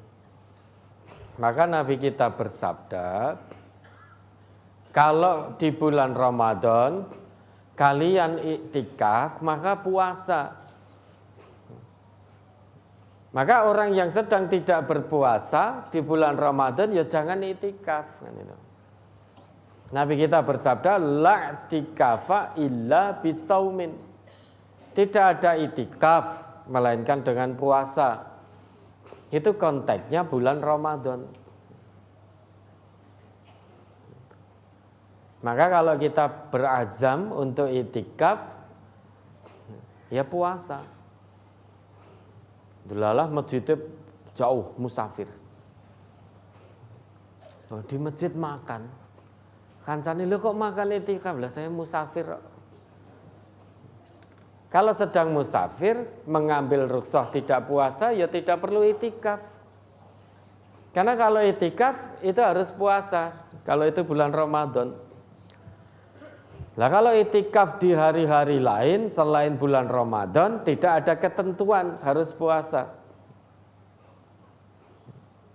Misalkan di luar bulan Ramadan, panjenengan iktikaf berdiam diri di masjid, berkegiatan untuk mendekatkan diri pada Allah, mengingat Allah, fokus berdiam, tidak hanya meneng turu tok. Tapi kegiatan iktikaf itu kita berdiam jenak di situ, kegiatannya dalam rangka mengingat, mendekatkan diri kepada Allah. Kalau tidur 24 jam di mana? Apakah iktikaf? Bukan. Meski jenengan di dalam masjid tidur tapi seharian penuh. 24 jam itu bukan iktikaf, itu namanya tidur. Nah, kalau iktikaf itu kegiatannya ya zikrullah, qiyamul lail, ya, kajian dan lain sebagainya. Nah, nanti kalau lelah ya bisa istirahat kemudian tidur. Terus bangun, lanjutkan kegiatan, seperti itu iktikaf. Taqarrub ilallah. Nah kalau itu di luar bulan Ramadan tidak ada ketentuan untuk puasa. Tapi kalau mau iktikaf di bulan Ramadan harus dengan puasa di siang harinya. Masjid jami itu masjid yang digunakan sholat berjamaah 5 waktu. Dan juga digunakan untuk sholat Jumat, itu namanya masjid jami. Selain masjid itu, di dalam masjid itu didirikan sholat berjamaah 5 waktu, juga didirikan sholat Jumat di masjid itu namanya masjid jami. Ya, ada lagi. Masihkah Lailatul Qadar itu turun tiap-tiap bulan Ramadan atau hanya mengenang saja? Tidak, kemarin sudah kita jelaskan akad yang lalu, ya toh? Sudah kita jelaskan itu akad yang lalu. Belum? Kok jawabnya ragu-ragu ini?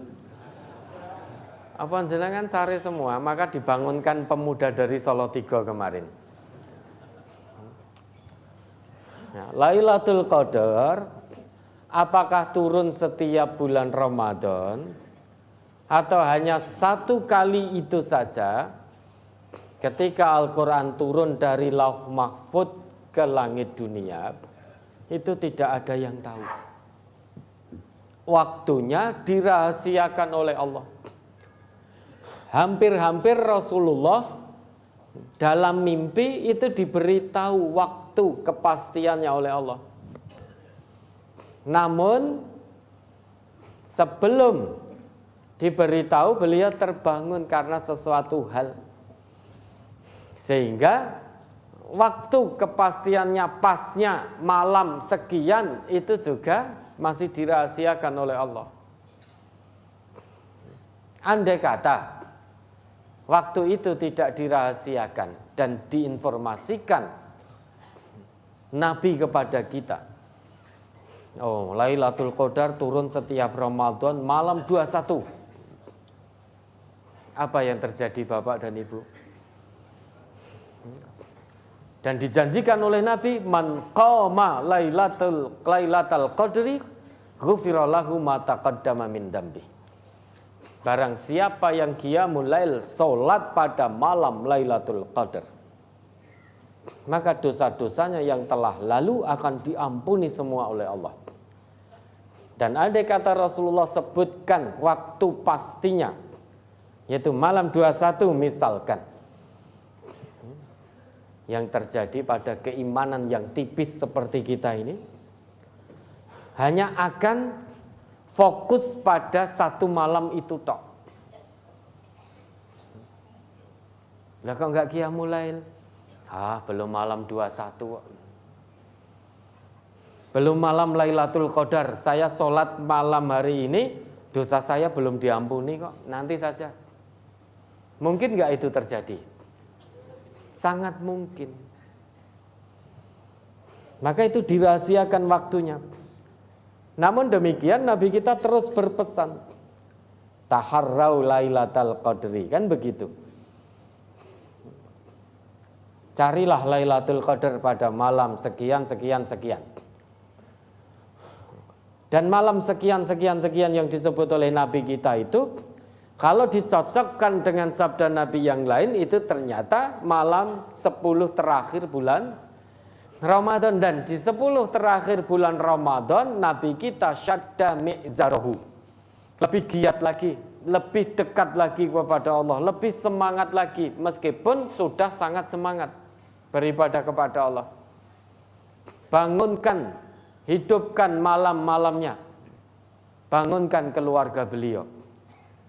Itu mengandung pelajaran sebentar lagi Ramadan akan berlalu. Maka 10 terakhir ini jangan sia-siakan, karena bisa jadi tahun depan kita sudah tidak bertemu lagi dengan Ramadan. Ini mau berlalu, maka mari kencangkan ikat pinggang, lebih giat beribadah, lebih hidup lagi malam-malam hari kita dengan ibadah. Bangunkan keluarga kita. Apakah malam Lailatul Qadar turun setiap Ramadan? Memang ada yang meyakini seperti itu. Setiap bulan Ramadan. Ada pula yang memahami selama Rasulullah masih sugeng, maka masih memungkinkan bulan Ramadan itu ada Lailatul Qadar, karena Rasulullah masih sugeng, masih hidup, masih sangat memungkinkan turun ayat Al-Quran lagi. Ada pula yang memahami hanya sekali itu, yang mana pada malam itu lebih baik daripada 1000 bulan, yaitu turunnya Quran dari Lauh Mahfud ke langit dunia. Apapun pemahamannya, yang menjadi poin kita, di setiap bulan Ramadan, ayo kita lebih semangat lagi, lebih dekat lagi. Langsung digas gitu loh, sejak hari pertama bulan Ramadan. Nah, menjelang 10 hari terakhir lebih gas lagi ibadah kita. Itu yang menjadi poin kita. Apakah kita dapat Lailatul Qadar atau tidak? Wallahu a'lam, kita nggak ngerti. Apakah turun setiap bulan Ramadan? Wallahu a'lam. Tapi yang jelas di setiap bulan Ramadan, malam bulan Ramadan, kebaikannya tidak sama dengan kebaikan malam-malam yang lain. Ada janji dari Nabi kita. Man qama ramadhana imanan wahtisaban ghufira lahu ma taqaddama min dzambi. Yang qiyamul lail pada malam Ramadan, malam bulan-bulan Ramadan, landasannya iman dan mengharap pahala dari Allah, maka diampuni dosa-dosanya. Man qama ramadhana, setelah siangnya puasa. Kalau siangnya tidak puasa, malamnya qiyamul lail, ya tidak diampuni dosanya. Wong siangnya tidak puasa tanpa ada udzur, sengaja berbuka. Malamnya mbok nganti ngopo toh? Salat sampai bengkak-bengkak kakinya, tapi siangnya berbuka tanpa udzur, ya tidak akan diampuni oleh Allah. Itu yang menjadi poin kita. Di antara pendapat Lailatul Qadar ini tidak bisa ditemukan. Namun yang jelas Lailatul Qadar itu ada. Kapan itu? Pada saat Allah turunkan Al-Quran. Malamnya disebut malam Lailatul Qadar. Dan Al-Quran ketika turun pada malam itu, tanazzalul malaikah warruh. Al-Quran dikawal oleh semua malaikat Allah. Turunnya Al-Quran pada malam itu dikawal oleh semua malaikat Allah. Hatta matla'il fajr.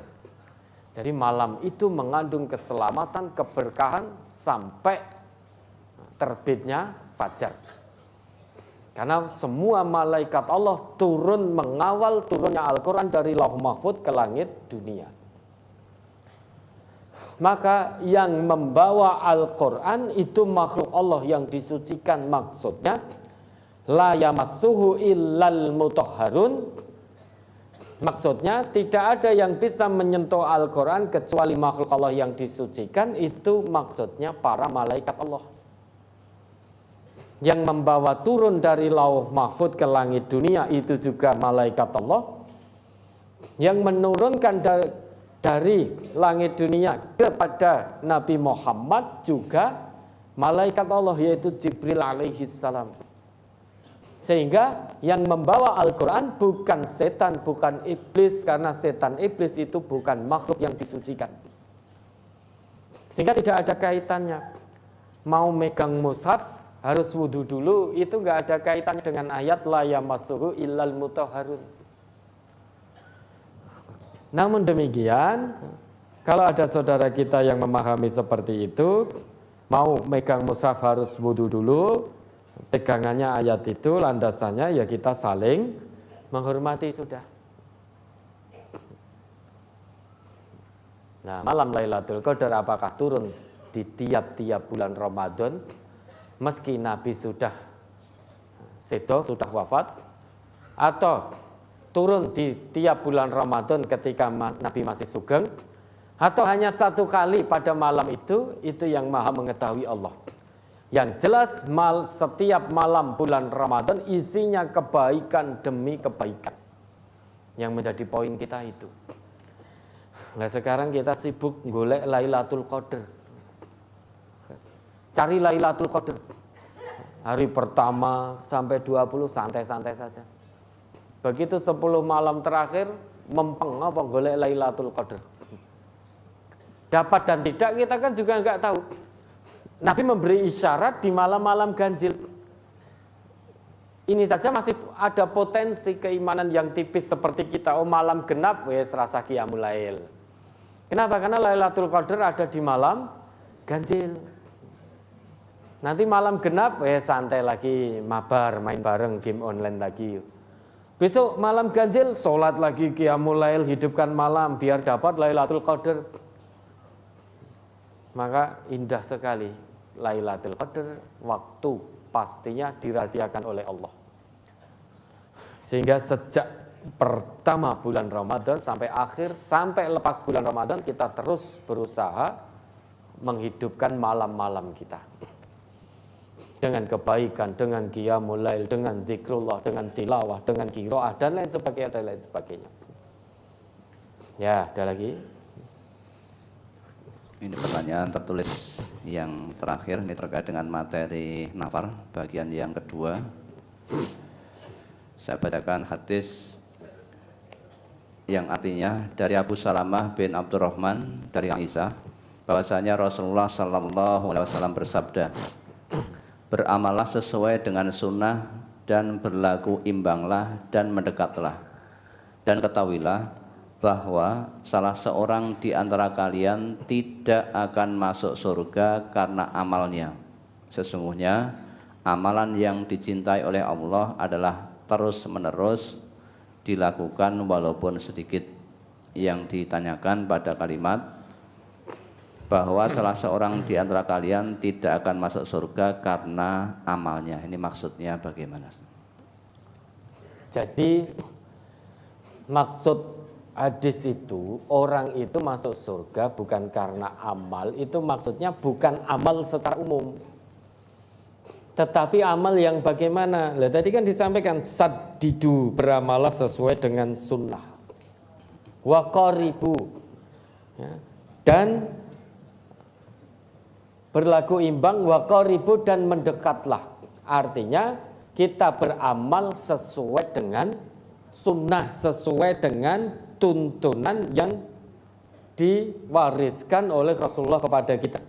Wa'lamu alla yudkhila ahadakum amaluhul jannah wa anna ahabbal a'mal adwamuha ilallah wa in qalla. Dan ketahuilah, tidak akan pernah amal seorang di antara kalian itu memasukkan kalian ke surga. Dan sebaik-baik amal yang dilakukan, yang dicintai oleh Allah, itu yang istiqomah, kontinu meski sedikit. Tidak semua amal itu menyebabkan kita masuk surga. Amal yang bagaimana yang bisa menjadikan seseorang masuk ke surga? Amal yang sesuai dengan sunnah Rasulullah, karena perintahnya saddidu wa qaribu. Beramallah sesuai sunnah dan berlaku imbanglah. Wa qaribu, dan mendekatlah. Mendekat kepada Allah melalui Rasulullah. Kita bisa mendekat kepada Allah tidak mungkin tanpa melalui jalan yang ditinggalkan oleh Rasulullah. Tidak bisa kita dekat kepada Allah. Bisa dekat kepada Allah hanya dengan menempuh jalan yang diwariskan oleh Rasulullah. Baru kita bisa dekat pada Allah. Qul in kuntum tuhibbunallah fattabi'uni yuhibbukumullah wa yaghfir lakum dzunubakum, kan begitu ayatnya. Yang namanya kita mendekat kepada Allah itu karena kita punya keinginan dicintai oleh Allah.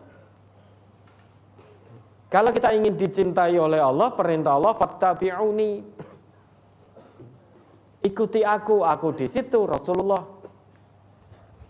Maka kalau kita ingin mendapatkan kecintaan dari Allah, harus mengikuti jalan yang diwariskan oleh Rasulullah kepada kita. Beramal pun harus sesuai dengan petunjuk dan tuntunan Rasulullah. Harus sesuai dengan apa yang dicontohkan oleh Rasulullah. Itu baru amal kita diterima. Amal, tidak semua amal dikatakan soleh. Amal itu dikatakan soleh, pertama ikhlas karena Allah, dilakukan ikhlas karena Allah. Yang kedua ittiba'u Rasulillah, mengikuti Rasulullah. Satu perbuatan, kalau dua syarat ini melekat pada satu amal, maka amal itu dikatakan soleh. Dan amal soleh akan mengantarkan pelakunya menuju surganya Allah. Kalau satu amal, satu perbuatan, hanya satu syarat saja yang melekat, Mungkin hanya ikhlas kepada Allah. Oh, saya beramal ini ikhlas karena Allah. Bukan pamer, bukan ini, bukan itu. Tetapi ternyata tidak sesuai dengan tuntunan Rasulullah. Berarti syarat beramalnya yang harusnya 2 hanya terpenuhi 1, ikhlas karena Allah saja. Tapi tidak, syarat kedua yang sesuai Rasulullah tidak terpenuhi. Maka amal itu juga tidak disebut soleh. Atau syarat yang kedua terpenuhi. Sholat sejak dari sebelum sholat, mulai dari wudhunya sampai sholatnya, bacaannya, sampai zikirnya persis 100% dengan apa yang dicontohkan oleh Rasulullah. Tapi syarat pertamanya bukan lillah, tapi untuk pamer. Untuk menarik perhatian konstituen, ben dipilih. Niat sholatnya itu. Maka sholatnya juga tidak disebut amal soleh, karena amal itu dikatakan soleh kalau melekat pada amal itu 2 syarat. Ikhlas karena Allah, ittiba'u Rasulillah, mengikuti Rasulullah. 2 syarat yang melekat pada amal ini ibarat 2 sisi mata uang. Uang itu kalau hanya ada 1 sisinya saja, uangnya menjadi tidak laku. Hanya ada sisi kanannya. Meski sisi sebaliknya masih ada, tapi uangnya juga tidak laku. Atau ada sisi depannya saja, belakangnya tidak ada, juga tidak laku uang itu. Maka biar uang itu laku, 2 sisinya harus ada. Biar amal itu dikatakan soleh, 2 syarat yang Allah sebutkan itu harus kita penuhi. Yang dimaksud amal di sini tentu amal secara umum dalam hadis ini. Lihat dulu, tidak setiap amal bisa memasukkan hamba Allah ke surga. Amal yang seperti apa? Oh, ternyata amal soleh yang bisa memasukkan hambanya ke surga. Dan amal soleh itu meski nilainya sedikit kecil, tapi terus istiqomah kita kerjakan, itu ternyata lebih dicintai oleh Allah daripada kita sekali langsung besar, zat barkui lama dalam masa yang panjang tidak lagi melakukan kebaikan itu. Meskipun sedikit, tapi terus setiap saat kita kerjakan, ternyata itu lebih dicintai oleh Allah. Ya, ada lagi? Sudah cukup. Ya, baik. Dari brosur cukup atau cukup kajiannya? Sudah setengah 12. Setengah 12. Ya, terus? Diakhiri. Oh, ini pertanyaan langsung no ini no. Nggih, monggo saya manut. Lanjut. Ya, sudah buka pertanyaan langsung ini. 2 penanya, 1 bapak, 1 ibu, silakan. 8. 8. 6, nomor 6 Pak. 12. Nomor 6. 12. 12. 15. 8 dan 12. 8, 6, 12. Oh, sudah 3 tadi kok. 8, 6, 12. Ya, silakan dari ibu 8. Persiapan 6. Ternyata sulit semua pertanyaannya. Lah, kita tunda ke depan. Bismillahirrahmanirrahim. Assalamualaikum warahmatullahi wabarakatuh. Waalaikumsalam warahmatullahi wabarakatuh. Saya Bu Sutarmirah dari Ambarawa, cabang Bandungan, Ustadz. Nggih. Saya mau tanya, Ustadz. Berhubung saya ini sudah tua, umur saya sudah 80 tahun, tapi saya rutin ke sini tiap minggu. Alhamdulillah, ngalahkan yang muda. Ya. Yang muda saja sulit sampai ke sini. Padahal rumahnya situ dekat. Nggih, terus? Tapi yang saya tanyakan itu, dulu itu saya kalau sholat wajib, sholat tarawih itu rutin di musola, walaupun rumah saya itu agak jauh dari musola dan jalannya juga naik turun gitu. Saya pernah Ustadz pulang dari musola itu bawa Quran sama rukuh itu. Pernah kepleset jatuh brok gitu. Ya. Sampai saya itu, tangan saya itu natap tembok sampai lecet itu loh Ustaz. Ya. Jadi dari sejak itu sampai sekarang itu sudah ada 4 tahunan saya kalau sholat wajib sholat tarawih itu di rumah sendiri Ustadz. Lah itu karena bodohnya saya itu yang saya lakukan itu sholat tarawih itu 2 rakaat salam, 2 rakaat salam, 2 rakaat salam, 2 rakaat salam kali 4, terus salam, terus istirahat sebentar, tapi kalau lama-lama saya tidak kuat boyoke Ustadz. Ya. Terus saya itu ya istirahat sambil dikir-dikir, sambil membaca apa yang sudah ada di hati saya. Nah terus setelah itu saya berdiri sholat witir 3 rakaat Ustadz. Yeah. Nah setelah itu saya terus salam toh Ustadz. Salam itu saya mau melakukan doa itu saya karena saya kebodohan saya itu tidak bisa seperti orang yang imam-imam itu nenek gitu itu tidak bisa saya. Jadi Ya, jangan nenek. Doa itu bukan nenek kok. Ya itu Apa ada doa nenek? Enggak ada. tidak Enggak ada. ada. Terus langsung yang ditanyakan Ya. apa itu? Ya yang saya tanyakan itu kalau doa itu seperti doanya sholat tahajud yang dulu pernah saya haturkan kepada Ustadz. Begini Ya. Ustadz. Allahumma la khalqu anta qayyumus samawati wal ardi wa ma fihinna wa la khalqu anta qayyumus samawati wal ardi. Yang artinya wahai Tuhanku, bagimu segala puji engkau penegak langit dan bumi serta segala izin, bagimu segala puji engkau Raja penguasa selangit dan bumi. Bagimu segala puji kau penerang langit dan bumi. Bagimu segala puji kau benar dan timu benar, perjumpaan dengan benar, firmanmu benar, para nabi itu benar, Nabi Muhammad SAW itu benar, surga itu benar, neraka itu benar, hari kiamat itu benar. Wahai Tuhanku, kepadamu lah aku berserah diri, denganmu aku beriman, kepadamu aku bertawakal, kepadamu aku kembali, denganmu aku rindu, kepadamu pula aku berhukum. Karena itu ampunlah dosa-dosaku, baik dosa yang terdahulu dan yang terakhir, yang tersembunyi. Engkau Tuhan yang terdahulu dan terakhir, tiada Tuhan selain hanya Engkau dan tidak ada Tuhan selain Engkau dan tidak ada daya dan Tuhan melainkan pertolongan Allah yang Maha Agung. Lah seperti itu salah atau benar Ustadz? Yeah. Saya mohon